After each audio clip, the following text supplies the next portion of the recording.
Right now, let's take a look at today's front pages. Yes, The Times leads with Rishi Sunak's plans to lure early retirees back to work, with the headline, over 50s encouraged to end early retirement. Yeah, we're going to talk about how on earth he's going to manage to do that, but The Telegraph leads with the rise in defence spending, with an estimated £1 billion extra needed for the Ministry of Defence to avoid real-term cuts over the next 2 years. The Guardian stays on the topic of strikes and how unions are reportedly accusing ministers of causing festive travel chaos. And the Daily Mail, they take a different angle on the strikes, claiming that the NHS are wasting millions on woke non-jobs as frontline workers strike for better pay. And finally, the Mirror leads with what we can expect from Charles's first Christmas speech as king, with the headline, always close to Mama. Oh, yes, there we go. Right, well, it's time to go through those papers now, isn't it? And joining us this morning is the editor of Spiked, Tom Slater, and journalist and playwright, Emma Burnell.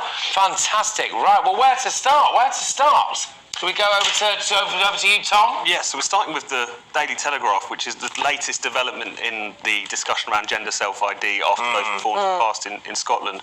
So I'm sure many people have been following these kind of loosening up of the rules around gender recognition, making it much more straightforward, no need for a diagnosis, cutting the time down to just a couple of months from a couple of years. A lot of concerns, obviously, about the impact this would have on women's sex-based rights as well as child protection. 2/3 of the Scottish people in polls suggest that they're against it. And Keir Starmer, with his, ever reliable political instinct, thinks we'll have a bit of that as well. So his comments previously about wanting to, again, reform the UK-wide gender recognition laws have kind of resurfaced, and even kind of internal sources suggesting that is what he wants to do. But, given the fact that he's been it seems at this point he's been handed the next election on a plate, these are the sort of things that he could potentially get away with, despite how unpopular they are with the rest of the country.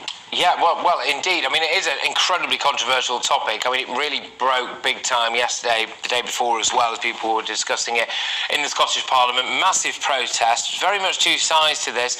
I'm quite keen to get your views on that, Emma. What do you think about it? Well, I think there are two things in this story. This is a very, very odd story because it's entirely based on an interview that is over a year old. And in fact, Keir Starmer has said other more nuanced things since. Look, I'm a gender-critical feminist. I'm a second-wave feminist. I believe in protecting sex-based rights. I'm very disappointed, both in this legislation and in the Labour Party's lack of standing up on this. So I'm not here to say that the Labour Party have got this absolutely right. In no way am I saying that. And in fact, I've spent quite a lot of time campaigning to try and get them to listen to women's groups on this issue, understand that there are real nuances, important conflicts of rights that need a proper discussion rather than just a shutting down of debate. But to put a front page story, and you read it and you get to about the fourth paragraph and it says this is based on an interview Keir Starmer gave to Pink News over a year ago, and you're like, then why is it on the front page of your newspaper? Labour did vote for it in Holyrood and were whipped to vote for it, so you can understand. Absolutely, and I mean there are tensions between whether the Scottish Labour Party is autonomous or if it's part of the UK Labour. And again, I'm not here to defend the Labour Party's position on this at all. I have tried very hard and campaigned internally within the Labour Party to try and change their position, to try to move them to a more nuanced central ground on this. But I do think it's an odd story to say that Keir Starmer's going all guns blazing based on a year-old interview. Yeah. It's controversial, isn't it? But it was interesting how quickly it was pushed through as well. I mean, it came very quickly through Holyrood. I think you were talking about that on your show. Really controversial. I know lots of you will have opinions on that as well, so do keep that coming in as well. GBNEWS at GBNews.uk. Emma, we're going to look at something completely different now, and this is the horrific scenes in Paris. 3 people killed in a gun attack there. It's just horrendous, and I mean, you just can't imagine. You're at your cultural centre, a place that you feel safe, a place that you're spending time with your community, in your wider community of Paris. And Paris is a lovely, beautiful city, very multicultural. And for this to, I mean, I don't want to assume anything, but we do know that the person who has been arrested does have an arrest history of racially aggravated crimes.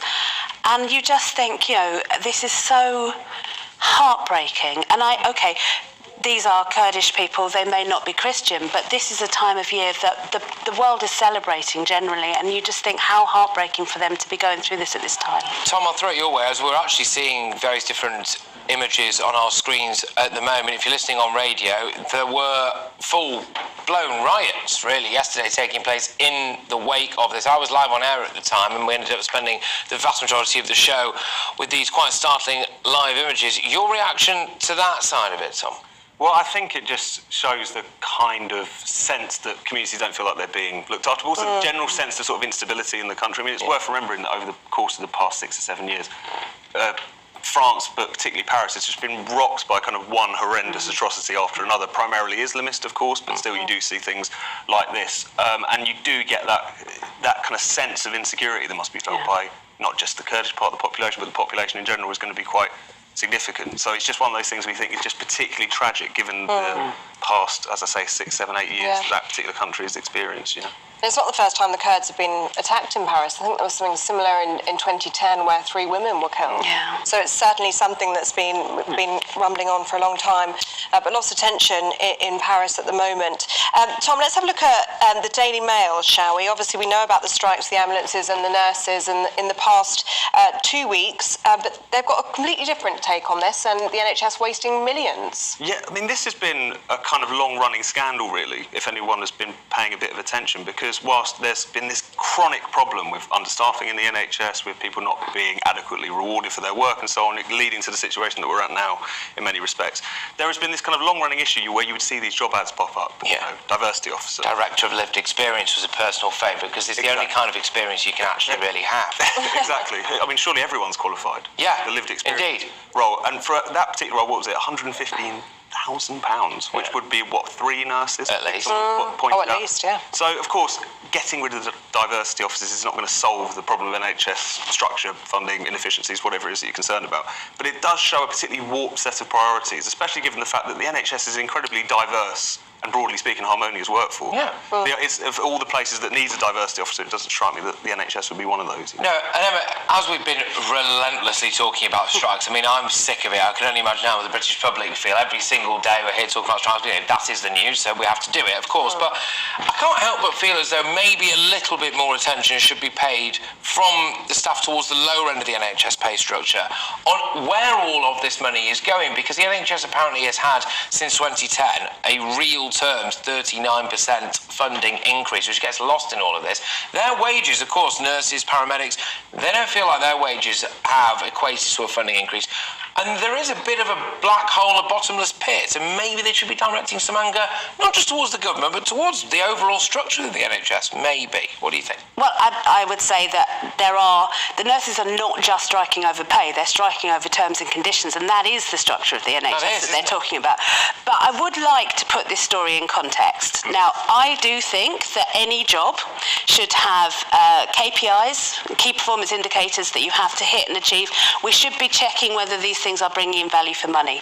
But the maximum equation of how much these jobs have come to, which is put together by, I think it was the Taxpayers Alliance, comes to 0.0004% of the NHS budget.